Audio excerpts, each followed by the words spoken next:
full political rights, and a seat in parliament. Ahmadinejad is worried about being perceived as aligned with the U.S. As absurd as it sounds from a U.S. perspective, the U.S.-backed Shia government in Iraq looks like conspiracy to others.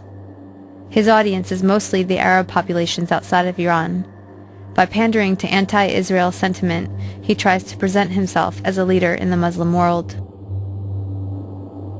Ahmadinejad, a mirror image of Bush in many ways, is also trying to appeal to his base, Iranian fundamentalists in the military. Israel might be wiped off the map. He stands up, he says Israel should be wiped off the map. Wiped off the map. Eliminate Israel from the face of the earth. Wiped off the map. Wipe Israel off the map. Wiped off the map. Wiped off the map. Destruction of Israel. Israel should be wiped off the map. Are we going to have to wait until there's a mushroom cloud over Jerusalem?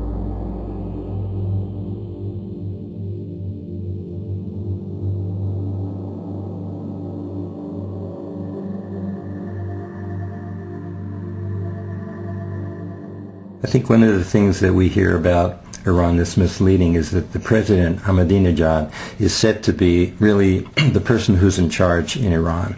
And in point of fact, especially when it comes to foreign policy, it's the Ayatollah Khomeini who's really in charge. And so we get a lot of, the media tends to report when Ahmadinejad says these really crazy things like it wants to wipe Israel off the map. But what it doesn't report is when Ayatollah Khomeini says that Iran is willing to back the Saudi peace plan in the Middle East, which really is a plan to normalize relations with Israel if Israel withdraws entirely from the occupied territories and the West Bank, and Gaza, East Jerusalem. We don't hear about that. So we know that we're being set up to demonize, to think of Iran as this horrible country and really to demonize it.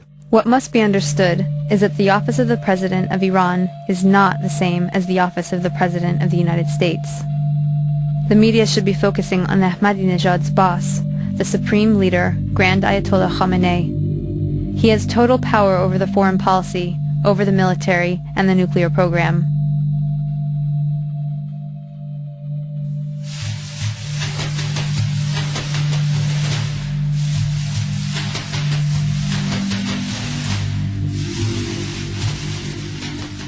Also left out of the media campaign is Iran's 2003 offer to President Bush.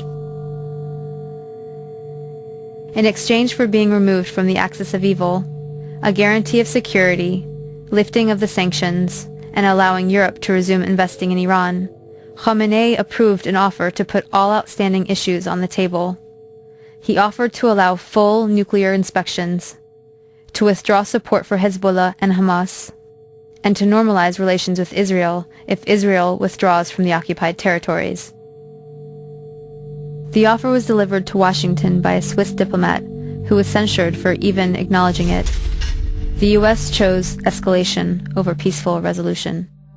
The president of Iran is somewhat of a figurehead, and in order to gain influence, he is trying to appeal to the resentment of America and Israel that is rampant throughout the region. In order to understand this hostility and why Ahmadinejad got elected, and why no leader dares to appear pro-US or even to trust the UN, it is essential to understand the history of modern Iran. For most Americans, the story begins in 1979 with the Iranian Revolution and the hostage crisis. A group of revolutionary university students took over the American embassy in Tehran and held 52 diplomats hostage for 444 days. To help burn this into the American narrative, the news show Nightline was created, with a nightly tally of the number of days since the crisis started.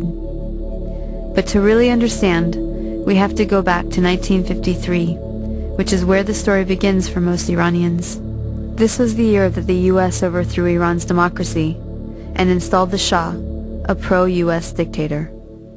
In 1951, Dr. Mohammad Mossadegh was the first elected official who was appointed as Prime Minister of Iran by popular demand. He saw that the wealth needed to build Iran was leaving the country because over the past 50 years its vast oil reserves were under British control at the hands of the Anglo-Iranian Oil Company, later to become BP or British Petroleum. So so Mossadegh became hugely popular for nationalizing the oil industry and taking back the oil. Hugely popular at home, but quite unpopular with the British government. Britain took Iran to the World Court over the matter and lost. They tried to hit Iran's economy by blockading the Gulf and halting trade. They tried to convince the U.S. to assist with regime change, but then President Truman was not interested. However, when U.S. President Eisenhower took office in 1953, Britain was able to persuade him under the Cold War pretext that Mossadegh relied on Iran's Communist Party for power. The newly formed CIA was sent to engineer a coup, codenamed Operation Ajax. Iran's monarch, the Shah, returned to power. He had previously been weakened by the new parliament, a short democratic experiment designed to limit his powers. After 1953, he returned fully backed by UK and US power, and the oil was soon flowing under control of Britain, America, the Netherlands, and France. The Shah became increasingly arrogant, opulent, and autocratic over his 25-year rule.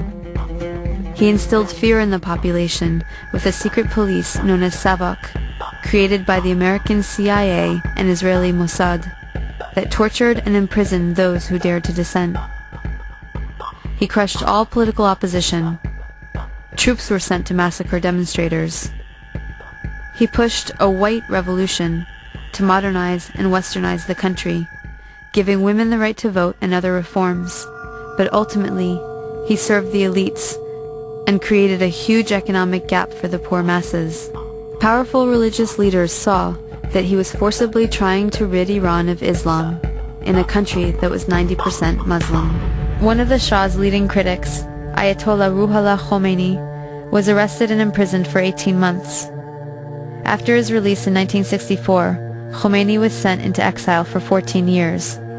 From abroad, he continued his anti-US, anti-Shah campaign through sermons on cassette tapes that made their way back into Iran and circulated as people copied and shared them. By the end of the 1970s, things had gotten so bad that major protests and the violence that followed were becoming a regular occurrence. The Shah declared martial law and banned demonstrations. This resulted in a huge protest and a general strike that shut down the economy. Soon over 2 million people flooded a public square in Tehran, demanding to remove the Shah and for Khomeini to return, and that is exactly what happened. One important thing to note is that the CIA orchestrated the 1953 coup out of the very same American embassy in Tehran that was later the site of the hostage crisis, right after the Shah was overthrown by popular revolution in 1979. The students were convinced that once again the U.S. had plans to overthrow their revolution.